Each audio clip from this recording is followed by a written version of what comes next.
तर कैलासवासी आशाताई संग्राम गुट्टे यांचं प्रथम पुण्यस्मरण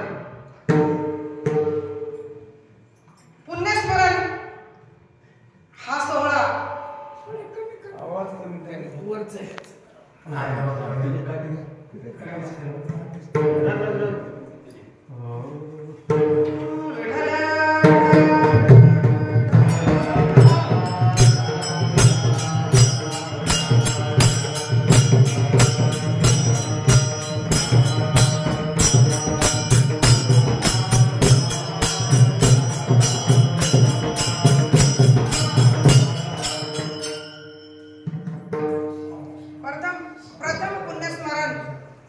या निमित्ताने ही कीर्तन सेवा रूपी आपल्या सगळ्यांना उपलब्ध झालेली आहे।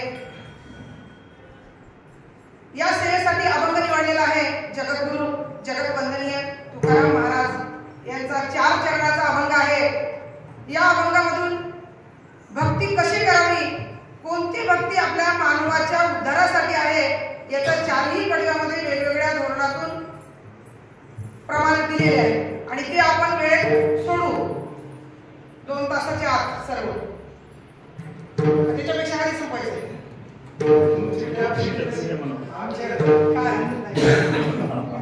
या निमित्त सेवा त्यांचे कुटुंबीय माझे वडील तुल्य तुळशीराम बाबा गुट्टे, आई रंबाबाई गुट्टे, त्यांच्या सुनबाई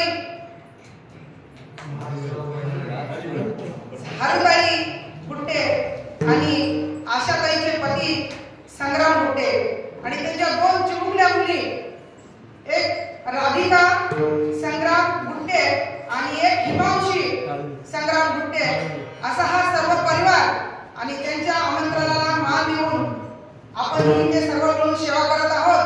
ही कीर्तनरूपी सेवा एकट्याची नाही, सगळ्यांनी मिळून एकमेकांना सहाय्य करू अवघे करू सुपंत अशा प्रकारे आपण माझ्या वेळेवर आपल्या वाणीला जसे 4 शब्द येतील तसं मी बोलण्याचा प्रयत्न करीन। तुम्ही शांत चित्ताने श्रवण करा। मी काही खास कीर्तनकार नाही, तुमच्यातच लहानाची मोठी झालेली आहे, तुम्हाला माहित आहे आणि तुमचेच आशीर्वाद आहे। तिथं उभं मला इथे गादीवर उभं करून तुम्ही इथं उभं राहणं म्हणजे मला बघून असं कसं तरी व्हायले की ज्या थोर मोठ्यांच्या मागे आम्ही म्हणायचं तर तुम्ही उभं राहून इथं उभं केले। हे तुमचं थोरपण आहे। तुम्हाला सगळ्यांच्या चरणी माझं वंदन। लहान थोर मोठे माझ्या गावातले सर्व माता भगिनी वडील लहान लेकरं मोठे सगळ्यांच्या चरणी वंदन करून या सेवेला आपण सुरुवात करू।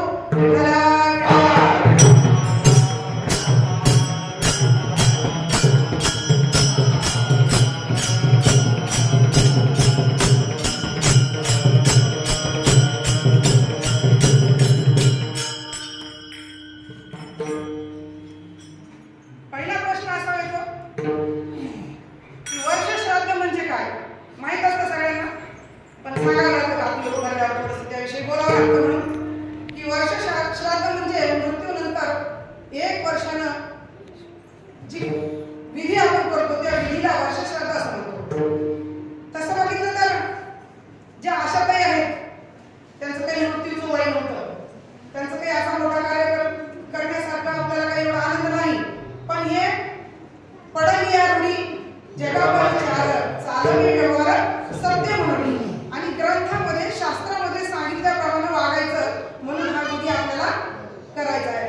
हरुताईचा फोन आला तेव्हा त्या म्हणल्या करावं की नाही असं वाटायला लोक म्हणतील, म्हणल्या तुला काय हौस आहे का? मी म्हणलं म्हणतील लोक, पण त्या जीवाची सोडवण आणि तुमच्या कुटुंबाची मी सोडवण याच्यामध्ये आहे। तुम्ही लहान करा मोठा करा पण कार्यक्रम करा, एकदा करा, पुढच्या वर्षीपासून हार घेऊन फोटो घालून 1 पाय जेव घातले तरी चालते। अशा प्रकारे या कार्यक्रमाचं नियोजन झालं। कारण शास्त्रामध्ये गरुड पुराणाचं जे शास्त्र आहे आपल्या महाराजांना माहिती आहे, महाराजांना याविषयी खूप अभ्यास आहे। गरुड पुराणामध्ये पूर्ण ह्या विधीचंच माहिती सांगितलेली आहे। अनेक 18 पुराण आहेत, 18 पुराणामध्ये वेगवेगळी माहिती आहे। त्यापैकी जे गरुड पुराण आहे, गरुड पुराण म्हणजे गरुड पुराणामध्ये गरुड आणि परमेश्वर म्हणजे भगवानाचा संवाद आहे दोघांचा की गरुड देवाला विचारतो की बाबा मृत्यू म्हणजे काय असतो, मृत्यू झाल्यावर आपण कुठे जातो आणि असं हे सांगत असताना त्यांनी या सगळ्या विधी सांगितलेल्या आहेत त्या ग्रंथामध्ये।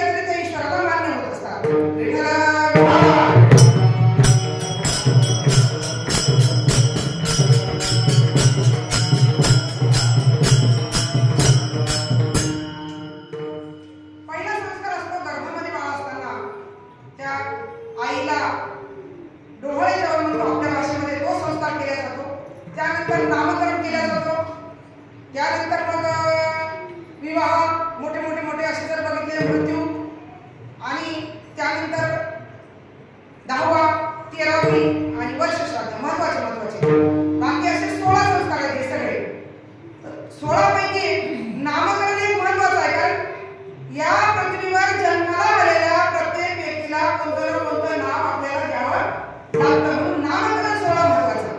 नामकरणानंतर जेव्हा आपण मृत्यू होतो, जेव्हा आपला मृत्यू होतो, आपण मरतो आणि मेल्यावर पहिला संस्कार असतो अंत्यसंस्कार, म्हणजे जो दफनविधी म्हणतो आपण त्याला. दफनविधी नंतरचा जो आहे राग सावरण्याचा, त्यानंतर दशक्रिया आणि 13वी, आणि आज जो आपण इथे साजरा करत आहोत ते आहे वर्ष श्राद्ध. त्यामुळे मी महिन्याला पण आता आजकाल निघाली पद्धत, पूर्वी आपल्या जुन्या लोकांना नव्हतं. दर महिन्याला आता एक जीव घालतात, ते एक श्राद्धच म्हणतात, मासिक श्राद्ध. असं करत आजचं जे आहे ग्रंथामध्ये शास्त्रामध्ये असं सांगितलेलं आहे की आजच्या दिवशी आजचा दिवस त्या व्यक्तीच्या मृत्यू, ज्या व्यक्तीचा आपण आज वर्ष श्राद्ध करत आहोत त्या व्यक्तीच्या जीवनामध्ये आजचा दिवस खूप खूप महत्वाचा आहे. का महत्वाचा आहे? कारण पुढची जी गती त्याला मिळणार आहे ती गती आजच्या दिवसापासून पुढे त्याला तो विशेष गतीला जाणार आहे. मग त्याला ईश्वराने वैकुंठाला ठेवायचंय का परत मानव देहाला घालायचंय का पुत्र मांजर इतर योनीला घालायचंय, ते आजच्या त्याच्या दिवसापासून ठरतं. ते खरं ठरतं त्याच्या कर्मावरून. पण सांगितलं की जे त्याचे पूर्वज आहेत, त्याचे जे मागे राहिलेले लोक आहेत, त्यांनी जर नामकीर्तन केलं, नामस्मरण केलं, भक्ती केली, कीर्तन, नामकीर्तन किंवा अन्नदान या सेवा जर केल्या, तर आजच्या सेवा या मनाभावातून आपण त्यांना अर्पण करू शकतो आणि त्या त्यांना पोहोचतात असं शास्त्रात लिहिलेलं आहे. हे महत्व आहे की आपलं पुण्य, त्यांनी जरी त्यांच्या जीवनात काही भजन केलं नसेल तर आपलं भजन आपण त्यांना अर्पण करू शकतो आणि त्या निमित्तानं आपल्याला पण दान मिळतं सगळ्यांना. अशा प्रकारची ही सेवा आपण आज करत आहोत. तर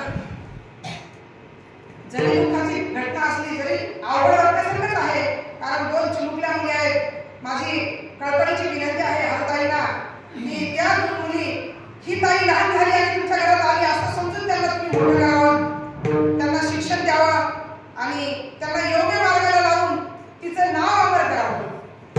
एवढं आपल्या हातात आहे, बाकी आपल्या हातात काही नाही. आयुष्य कुणाच्या हातात नाही. किती दिवसाला मरायचं, कोण्या निमित्ताने मरायचं हे आपल्या हातात नाही. ठेवले आनंद तैसेची राहावी. याप्रमाणे आपण आज त्यांची जी पुण्यतिथी साजरी करतो, या पुण्यतिथीचं जे श्रेय आहे आपलं, तर आपण त्यांना सगळेजण मिळून अर्पण करूया. या भावनेतून आपण आजची सेवा करूया.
त्या यमाकडे जाणं झालं. यम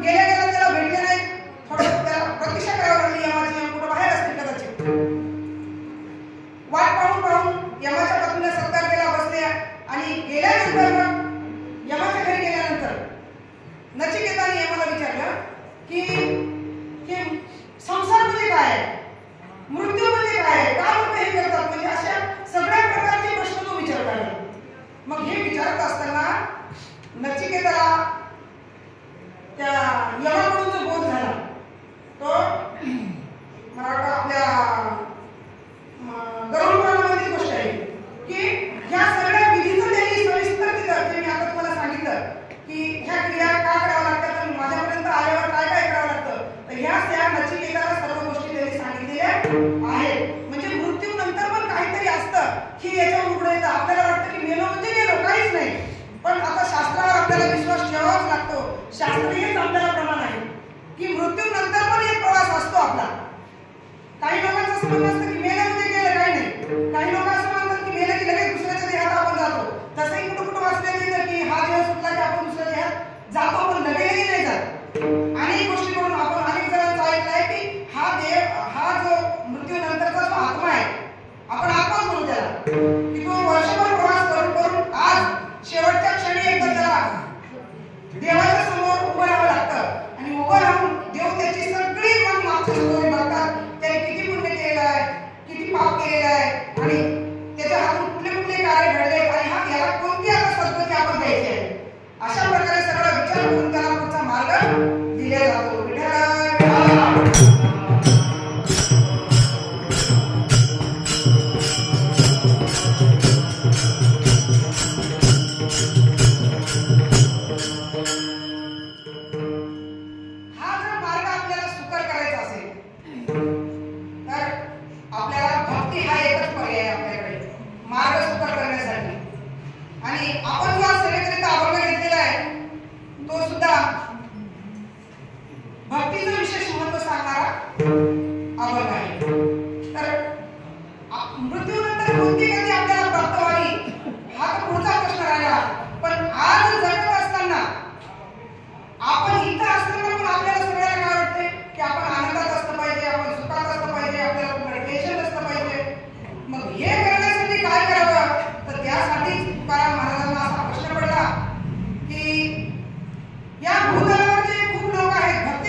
इथं जर आपला गाडा व्यवस्थित चालवायचा असेल तर पती आणि पत्नी हे नवरा आणि